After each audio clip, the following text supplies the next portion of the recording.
everyone. So today we will be looking into frequently asked interview questions and very important questions which are asked to us in JavaScript interview.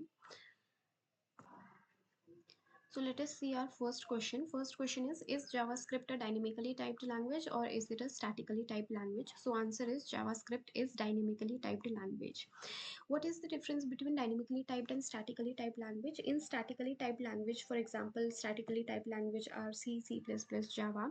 So there, whenever we are declaring any variable, then we have to decide the data type at initial phase only. Like if a variable we are deciding, then we have to decide whether it is going to hold a integer value or it is going to hold a float, or will it be a string or boolean. So these data types will have to decide at beginning, but in JavaScript that is not the case.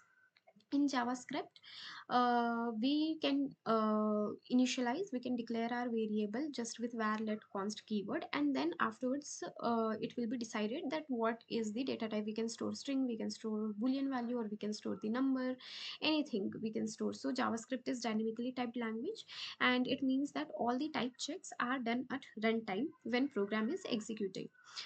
So we can assign anything to the variable and it works fine, whereas there is a TypeScript also, which is a superset of JavaScript. TypeScript is statically typed language. All the checks are performed at compile time.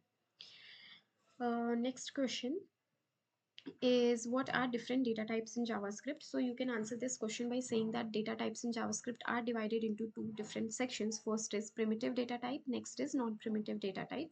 So in primitive data type we have string, we have number, boolean, which is true false, and in number we can have all integer, float, everything can be in number.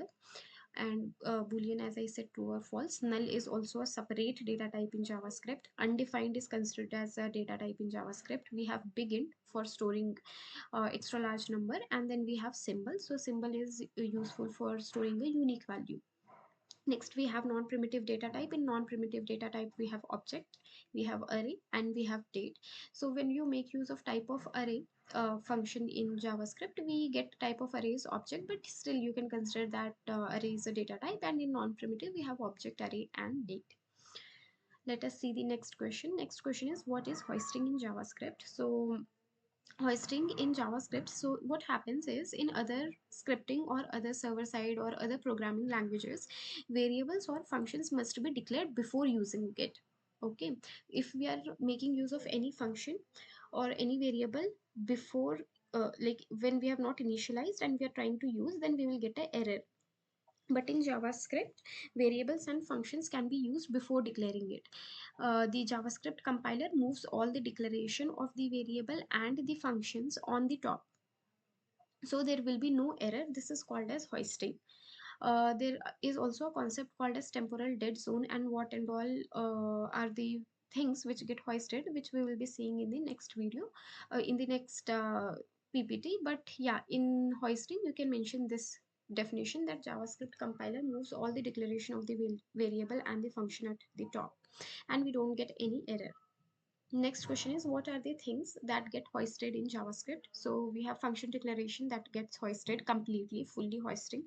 Let me show you what is the meaning of function declaration. So function declaration, we have a function declare. This is how we declare a function add, return 2 plus 2.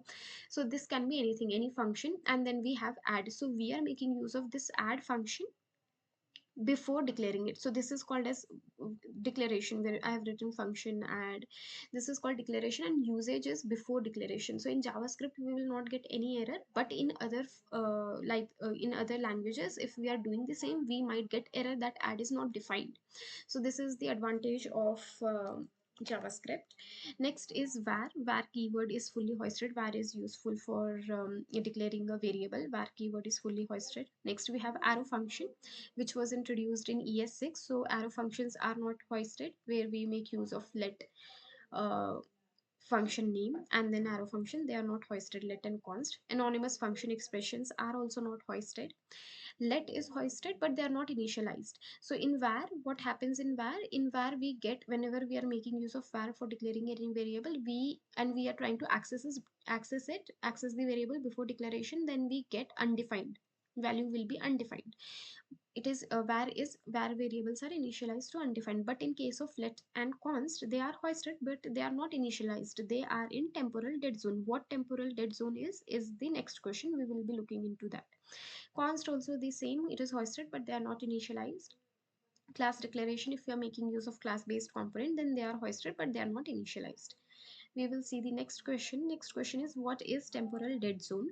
So temporal dead zone, it is a specific time period in execution of the JavaScript code where the variables are declared with let and const. They exist but cannot be accessed until the value is assigned. So it is like obvious point, if we have not declared, we have like not assigned any value, then there is no point in using that variable. So when in case we were using the var keyword, then we used to get undefined. There is no point when it is not assigned any value, then there is no point of usage also, or getting undefined, and it used to lead to too many errors and bugs in our code base. That is why let and const were introduced. So in let and constant, if you're trying to access these variables, they will result in reference error. If they are not assigned, they will not give you undefined, rather they will give you reference error, so that it is easier for you to understand what error are we getting. By if we are not using this, then we might get undefined and we might be stuck into the loop of finding where the where undefined is coming from. So that is the point. Temporal dead zone, it is a specific time period in execution of JavaScript code where the variable which are declared using let and const, they exist. It is not like they're not existing. It will not give us the error that this variable does not exist, not declared, but it will give us the reference error because they're not assigned with any value. So these are the 5 important questions which we have discussed, which could be asked to you in JavaScript interview.